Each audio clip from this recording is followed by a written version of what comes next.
close this editor. And the second way to export data is using a command line.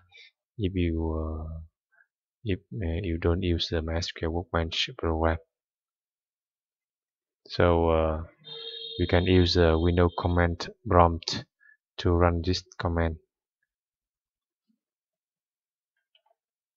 Open the Windows command prompt here and change the current directory to the directory of MySQL server.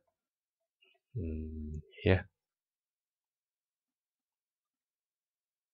copy this path, copy and change the directory to the bin directory of the MySQL server installation directory, and run this command MySQL dump with two arguments: username, password, database name, and the dump file.